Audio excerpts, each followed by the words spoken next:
Hi, welcome to Avikta creations. ఇవాళ మేము పొలంలో బిర్యానీ ముందుగా చికెన్ బాగా కడుక్కోవాలి. తర్వాత అందులో పసుపు, కారము, చికెన్ మసాలా, గరం మసాలా, కారం పొడి, అల్లం వెల్లుల్లి పేస్ట్, పెరుగు, నిమ్మరసం వేసి బాగా మిక్స్ చేసుకోవాలి.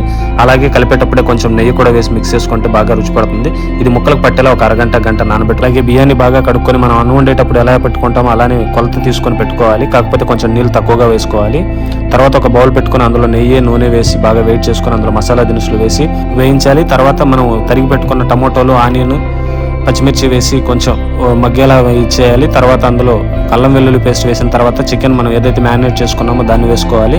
ఇలా ఇది కొంచెం ఒక సగం ఉడికేలాగా ఉడికించాలి. తర్వాత అందులో మనం ముందుగా నానబెట్టుకున్న రైస్ వేసుకోవాలి. ఇలా రైస్ వేసుకున్న తర్వాత బాగా మిక్స్ చేసి దానిపైన కొత్తిమీర, పుదీనా వేసి మూత పెట్టుకోవాలి. ఇలా ఒక 10-15 నిమిషాలు చిన్న మంట పైన ఉడికిస్తే మన బిర్యానీ రెడీ అయిపోతుందండి.